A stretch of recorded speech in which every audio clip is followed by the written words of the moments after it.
wabarakatuh. Halo semuanya, ketemu lagi bareng Ibu Dian Siska Kartika, konselor SMP Al-Masum. Jadi, kali ini tim konselor SMP Al-Masum itu membuat suatu program, namanya itu konselor berbagi. Namanya program apa sih itu? Jadi, program konselor berbagi itu nanti kami dari tim konselor akan membuat video-video yang nantinya itu isinya membahas mengenai isu-isu kesehatan mental yang tentunya ada kaitannya dengan usia kalian, itu usia di sekolah menengah pertama.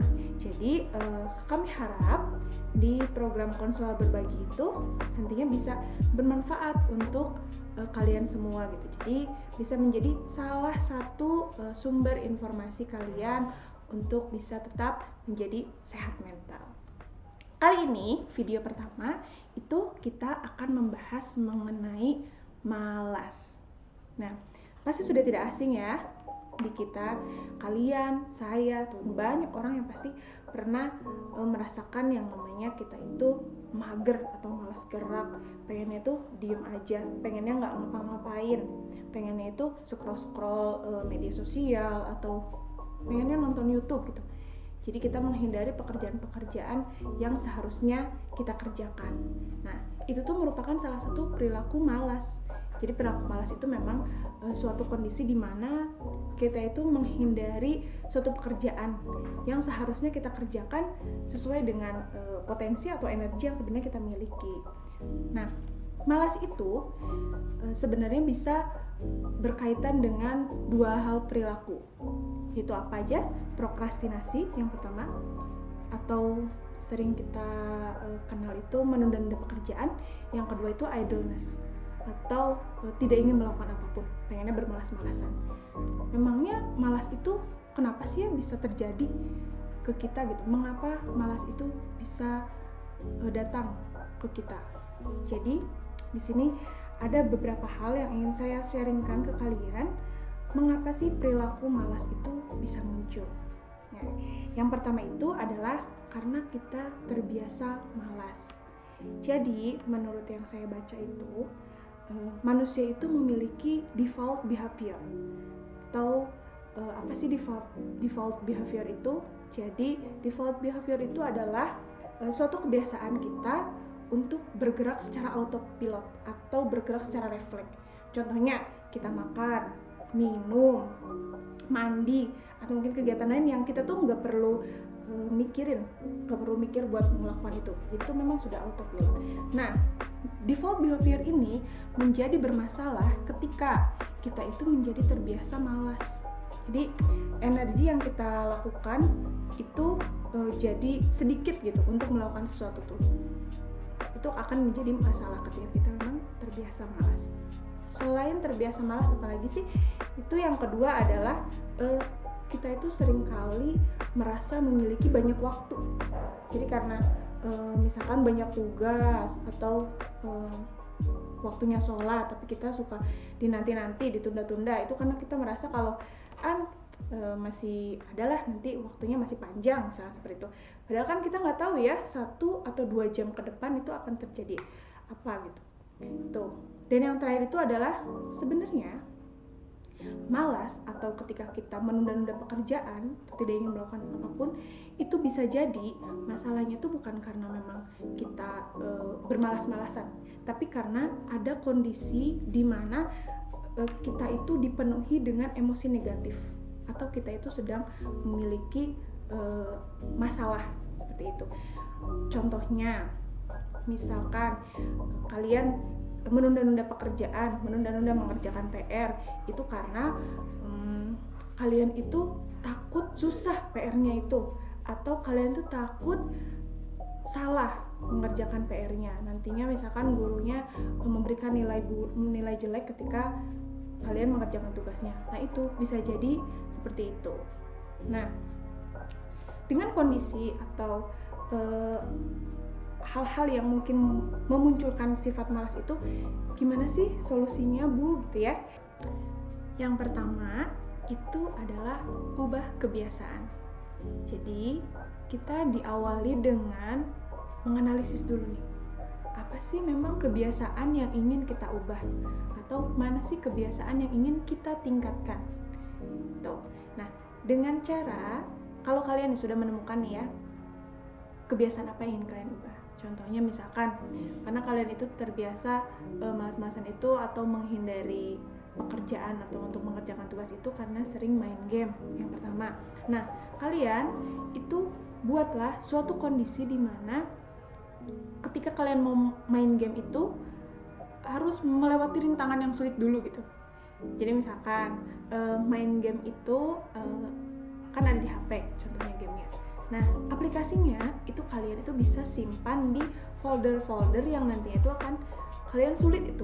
Jadi ketika mau main game itu kalian harus buka folder apa dulu, folder ini dulu, folder itu dulu gitu. Jadinya ribet aja dan kalian itu akan malas untuk membukanya karena saking udah kalian udah ubah kebiasaan itu jadi ribet. Tuh. Yang lainnya, contohnya misalkan ketika kalian mau mengerjakan tugas itu karena HP atau notifikasi dari HP itu mengganggu, tentu itu matikan notifikasinya. Dan juga bisa kalian ketika kalian mau mengerjakan tugas itu HP-nya simpan dulu di tempat jauh. Misalkan biasanya kalian simpan HP itu di meja belajar, simpan jauh, misalkan simpannya di dapur atau di ruang tamu gitu, atau misalkan di mana yang memang kalian itu ketika lagi mengerjakan tugas kalau ingat HP tuh malas gitu ngambilnya karena jauh HP-nya gitu. Jadi buatlah hal yang mengganggu itu sulit atau malas untuk kalian lakukan gitu ketika kalian mengerjakan tugas. Nah, dan ini pun berlaku sebaliknya untuk kalian melatih kebiasaan yang baik. Yang seperti apa? Contohnya misalkan kalian selama ini ketika mengerjakan PR atau ketika kalian mau belajar itu kalian merasa banyak gangguan. Contohnya misalkan alat tulis kalian. Jadi alat tulis kalian tuh misalkan cuma punya satu dan itu kalian simpannya di tas dan tasnya itu misalkan simpannya di lemari. Jadi kan sulit ya, malas gitu buat ngambil pensilnya, ngambil alat tulisnya seperti itu. Nah, kalian harus permudah itu dengan kalian harus punya alat tulis khusus untuk kalian belajar di rumah. Jadi simpan alat tulis itu di meja, pokoknya udah dekat dengan jangkauan kalian gitu, mudah terjangkau oleh kalian. Kemudian buku-bukunya juga simpan rapi seperti itu. Jadi tidak menyulitkan kalian. Ketika kalian mau belajar pun tinggal gampang gitu, ngambil ini, ngambil itu kalau butuh ini, butuh itu, seperti itu. Jadi intinya ketika kalian ingin mengubah menjadi kebiasaan yang baik, itu kalian harus bisa optimalkan lingkungan dan minimalisir gangguan gitu. Nah, solusi yang kedua apa nih? Solusinya itu yaitu cari akar yang membuat kita malas. Tadi kan saya udah bilang kalau yang membuat kita malas itu bisa jadi bukan karena kita yang malas-malasan atau kita yang pengennya itu nggak ngelakuin apapun, tapi karena sebenarnya ada kondisi psikis kita yang lagi sakit atau kita yang lagi ada masalah. Nah, itu kalian harus cari dulu kenapa sih kalian tuh nggak mau melakukan itu, kenapa kalian itu menunda-nunda pekerjaan, kenapa kalian itu inginnya rebahan. Nah, ketika kalian tahu akar masalahnya, barulah nanti kita bisa mencari solusi penyelesaian dari permasalahan tersebut. Yang selanjutnya apa lagi? Yang selanjutnya itu yaitu ubah mindset kita menjadi bukan harus mengerjakan, tetapi mau mengerjakan.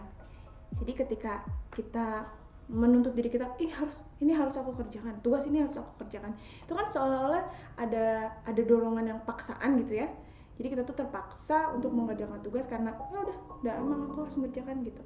Tapi kita tuh harus ubah mindset ketika kalian mau belajar, ketika kalian mau mengerjakan tugas itu memang mau kalian melakukannya dengan senang hati, kalian melakukannya dengan bahagia, kalian melakukannya dengan senang. Kenapa? Karena ketika kita mengawali sesuatu itu dengan bahagia, ketika kita melakukan sesuatu itu dengan perasaan kita senang, nanti hasilnya juga akan baik. Nah, begitupun sebaliknya, ketika kalian melakukan sesuatu itu diawali dengan perasaan yang buruk gitu, diawali dengan keterpaksaan, diawali dengan istilahnya ngambek lah gitu ya. Nah, itu nanti hasilnya juga akan buruk seperti itu. Yang terakhir, kalian-kalian nih yang biasanya perfeksionis, yang ingin semua hasilnya, tugas-tugasnya, belajarnya itu harus sempurna. Nah, Tuh, lupakan kesempurnaan, karena kesempurnaan itu tidak ada. Jadi kalian-kalian nih yang ketika mau mengerjakan tugas atau mau belajar itu karena diawali dengan ketakutan, takut nanti hasilnya jelek, takut nanti soalnya susah, takut nanti belajarnya nggak masuk-masuk, maksudnya nggak paham-paham gitu ya, nggak paham sama apa yang dipelajari. Jangan jadikan itu kalau kalian mengerjakan tugas atau belajar itu harus sempurna sesuai dengan keinginan kalian. Enggak. Ketika kita ingin mencapai suatu tujuan itu kan pasti banyak banget kan rintangannya gitu. Nah itu harus dinikmati. Ketika kalian pun misalkan belajar dan ternyata susah, itu kalian tidak boleh pantang menyerah, harus belajar.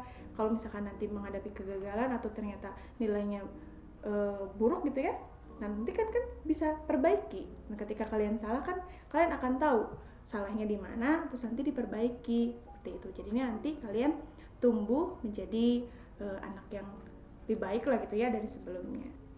Nah, itulah beberapa alternatif solusi yang saya berikan untuk kalian bisa gunakan mengatasi rasa malas kalian. Tapi ingat, solusi yang tadi itu tidak membuat kalian mengurangi tantangan. Jadi, ketika kalian mencoba melakukan solusi-solusi tadi ya, ketika mengubah kebiasaan, kemudian mengubah mindset, itu pasti akan kalian tetap menghadapi rintangan-rintangan atau tantangan-tantangan yang menyulitkan kalian mengubah kebiasaan kalian. Malas atau menunda-nunda pekerjaan itu bukan sesuatu hal di luar kendali kita. Itu bisa kita kendalikan. Jadi, kalian hanya tinggal memilih mau menunda-nunda pekerjaan atau mau mengerjakan. Ya, seperti itu video konselor berbagi pertama yang kami sharingkan untuk kalian. Semoga nanti bisa bermanfaat untuk kalian dan kalian bisa mencoba dari sekarang untuk mengubah rasa malas kalian menjadi lebih produktif. Terima kasih ya yang sudah nonton video ini, dan tidak lupa Ibu selalu mengingatkan kalau kalian ingin konsultasi atau ingin ngobrol-ngobrol mengenai kaitannya dengan isu kesehatan mental atau apapun itu, kalian bisa langsung menghubungi kami, konselor SMP Al-Masum. Terima kasih semuanya. Assalamualaikum warahmatullahi wabarakatuh.